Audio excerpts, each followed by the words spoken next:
우리 하나님은 우리를 만나주시는 하나님이십니다. 그것도 가장 절박했을 때, 가장 힘들고 어려울 때, 그리고 아무것도 할 수 없는 그 순간에 우리를 만나주시는 하나님이십니다. 야곱이 가장 절박했던 베델에서 야곱이 하나님을 찾았기 때문에 야곱이 하나님을 만난 게 아니죠. 절망했던 그 밤, 의지할 것이라고는 돌베개밖에 없었던 그 야곱에게 하나님이 먼저 찾아오셨습니다.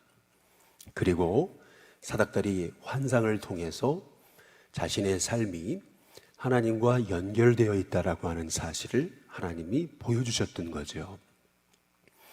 마찬가지로 하나님은 또 야곱과 만나 주십니다. 그가 가장 절박하고 또 어찌 해야 될지 모르는 그 야복나루에서 하나님은 또 야곱과 만나 주셨던 분이시죠. 마찬가지로 저와 여러분이 가장 절박하고 힘들 때, 어찌 해야 될지 모를 때, 인생의 크나큰 위기를 만났을 때 그 만나 주시는 하나님을 만날 수 있기를 주님의 이름으로 축복합니다. 우리 하나님은 만나주시는 하나님이실 뿐만 아니라 하나님은 져주시는 하나님입니다. 속아주시는 하나님이시고 그리고 용서해 주시는 하나님이십니다. 하나님이 져주시는 이유, 그리고 속아주시는 이유, 그리고 용서해 주시는 이유는 우리를 사랑하시기 때문에 그렇습니다. 어떤 목사님이 어떤 분들한테 늘 얘기를 하더래요. 자기는 늘 부부싸움을 하면 이긴다고. 내가 늘 승자라고 이제 이렇게 얘기를 하더라는 거죠. 그래서 옆에 분들이 야, 참 대단하다. 요새 아내 이기는 남편이 있냐? 이제 이랬더니 이제 그분이 그랬더래요. 지는 게 이기는 거 아니냐고.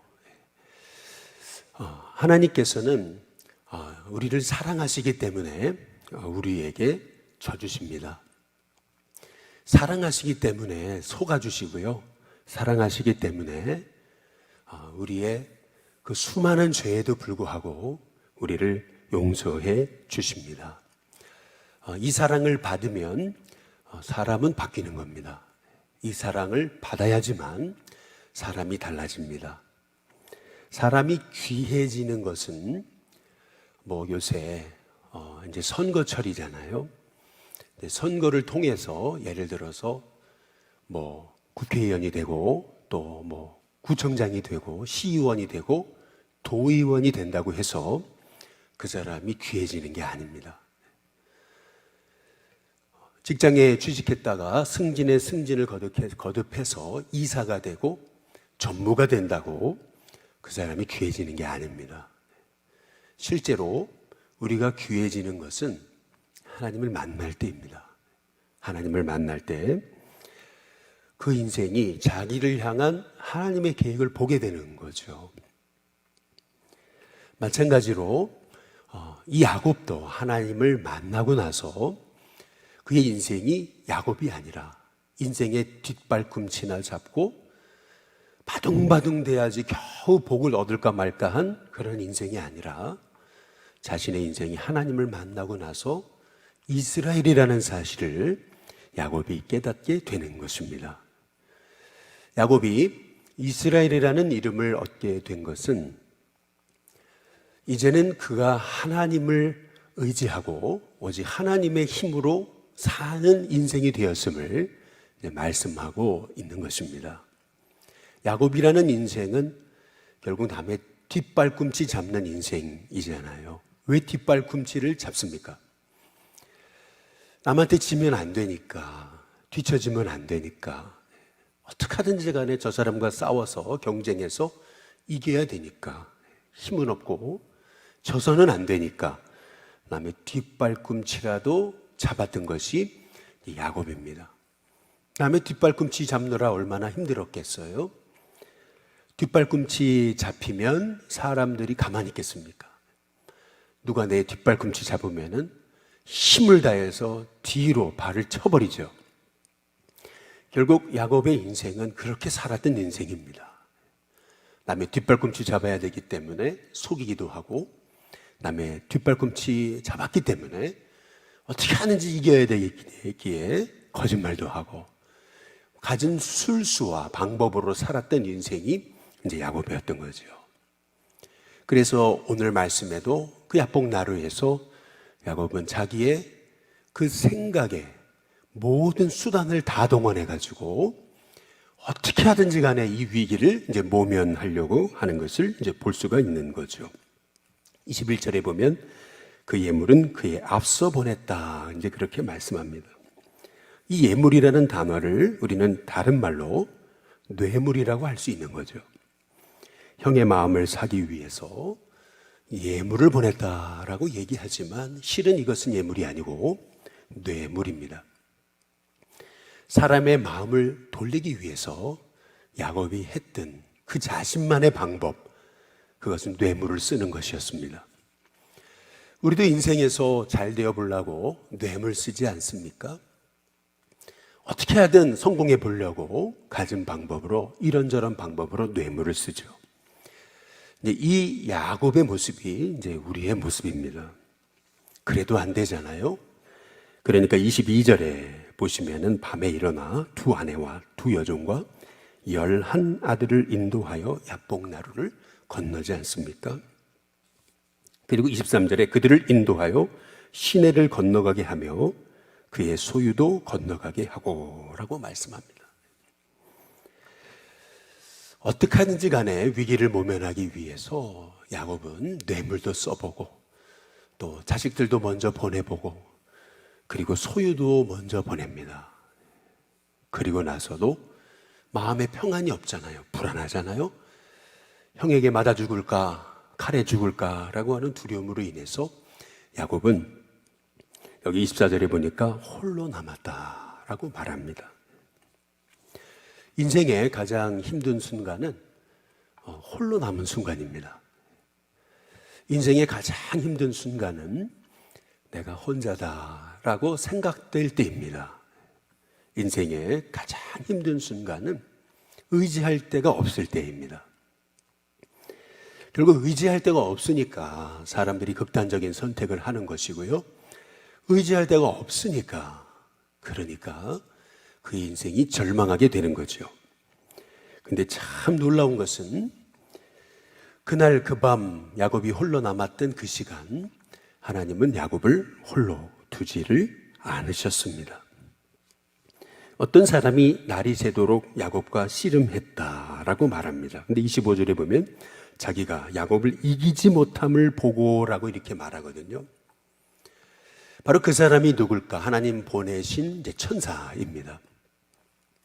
하나님은 구약시대에 자신을 나타내실 때 이 천사의 모습으로 나타내셨던 거죠. 실은 그 사람이란 하나님의 천사를 의미하는 것이지만 동시에 하나님 자신이 야곱을 만나 주신 것이었습니다. 야곱이 가장 절박했던 바로 그 순간에 하나님은 야곱을 만나 주시는데 어떤 모습으로 만나 주시냐면은 그와 씨름하여서 져주시는 모습으로 만나 주십니다. 하나님이 야곱을 KO패 시키시는 것이 아니고 하나님이 판정패를 당하실 정도로 그렇게 하나님이 야곱에게 일부러 져주십니다. 지는 이유가 있는 거죠. 그를 사랑하시기 때문에 그렇습니다. 저와 여러분의 인생이 가족을 사랑하고 또 아내와 남편을 사랑하고 또 자식을 사랑하고 또 여러분 주변 사람들을 사랑한다면은 지는 것이 은혜임을 깨닫는 저와 여러분 되시기를 주님의 이름으로 축복합니다. 지는 사람이 사랑하는 사람인 거죠. 결국 사랑하면 집니다. 지지 않으려면 사랑 안 하면 됩니다. 그러나 사랑하기 때문에 지는 거죠. 오늘 여기 말씀에 보면은 25절에 그가 야곱의 허벅지 관절을 쳤다 그랬습니다. 허벅지 관절을 침해 그 사람과 씨름할 때에 어긋났다 이렇게 말씀하십니다. 아니 하나님이 야곱을 못 이기시니까 야곱에게 화풀이 하신 겁니까? 그렇지 않은 거죠. 그가 과거로 돌아가지 않으려면 고난의 흔적이 있어야 되는 것입니다. 우리의 삶 속에 고난이 있다라는 것, 그것은 하나님이 나를 채찍질해서 홧김에 우리에게 진노하시는 것이 아니고요. 하나님이 우리에게 고난을 허락하시는 것은 우리를 사랑하시기 때문에 우리를 채찍질 하시는 것입니다. 고난이 없으면은 우리의 삶이 더욱 깊이 하나님을 알 수 없고 만날 수 없기 때문에 하나님은 때로는 고난이라는 도구를 통해서 우리를 만들어 가시는 거죠. 그래서 참 하나님의 사람은 고난이 올 때 오히려 감사하고 고난을 통해서 더 깊이 십자가 예수님을 바라보는 사람인 줄로 믿습니다. 고난 때문에 자꾸 원망하고 이 고난을 어떻게 하면 떨쳐낼까라고 우리가 근심하며 걱정하기보다는 그 고난 가운데서 승리하신 예수님 바라보고 오히려 고난조차도 내가 짊어가야 지고 가야 될 십자가임을 기억하면서 오히려 고난조차 사랑할 수 있는 하나님의 종들이 되시길 주님의 이름으로 축복합니다. 오늘 여기 말씀에 보면은 하나님이 이 야곱에게 네 이름이 뭐냐라고 이렇게 물으시죠. 야곱이라고 대답을 합니다. 여지껏 이 야곱이라는 인생은 자기 이름을 야곱이라고 그렇게 여기며 살아왔던 인생입니다. 저와 여러분도 하나님 만나기 이전까지는 야곱이었습니다. 사람의 뒷발꿈치 잡아야 겨우 성공할 수 있을까 말까 한 복이 쫓아오는 인생이 아니고 복을 쫓아가는 늘 복복복 그러면서 늘 복받기 위해 달려가는데도 늘 한 걸음 가면 복이 한 걸음 또 멀어져 가 있는 그런 것 같은 인생 속에서 우리가 살았었습니다. 세상 사람과 뒤처지면 안 되니까 어떻게 하든지 간에 몸부림치고 발버둥치고 살았습니다. 조금이나마 뒤처지는 것 같으면 낙심하고 절망하고 그냥 일희일비하면서 살았던 우리 인생입니다. 그런데 하나님이 야곱에게 말씀하시죠. 28절에 보면은 그가 이르되 내 이름을 다시는 야곱이라 부를 것이 아니요 이스라엘이라 부를 것이다. 이는 내가 하나님과 및 사람들과 겨루어 이기었습니다. 라고 이렇게 말씀하십니다. 하나님은 야곱에게 이스라엘이라는 이름을 허락하십니다. 이때부터 이스라엘이라는 이름이 최초로 등장하기 시작합니다. 이스라엘이라는 이름은 하나님과 겨루어서 싸워서 이긴 자다, 승리자다라고 하는 이름이 있습니다. 하나님이 사람에게 지시겠습니까? 갓난 아이가 어떻게 아버지를 이기겠습니까? 아버지가 갓난 아이와 씨름해가지고 아버지가 지겠습니까? 아니죠. 아버지가 져주시는 거죠. 마찬가지로 하나님도 져주십니다. 그리고 그래 너 이겼으니까 그냥 이스라엘 해 이것이 아닙니다. 하나님은 야곱에게 너는 하나님과 그것도 사람과 겨루어서 이긴 자다라고 하는 요한계시록에 하나님께서 하나님 백성들에게 주신 이긴 자라고 하는 그러한 너무나 놀라운 하나님의 이름을 허락하십니다. 저와 여러분도 하나님이 이긴 자라고 불러주십니다. 언제나 우리의 삶 속에서 늘 하나님이 함께 하심으로 우리는 승리하는 하나님의 종들이 되어짐을 분명히 믿습니다. 사람은 이름이 중요합니다. 이름이 어떠냐라고 하는 것에 따라 그의 정체성이 달라집니다. 그래서 많은 분들이 은혜 받고 이름도 바꾸기도 하죠. 그런데 이름보다 더 중요한 게 있습니다. 그것은 그 이름을 누가 불러주냐는 것입니다.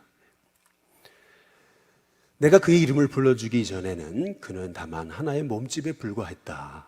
그러나 내가 그의 이름을 불러줬을 때는 그는 내게 와서 꽃이 됐다.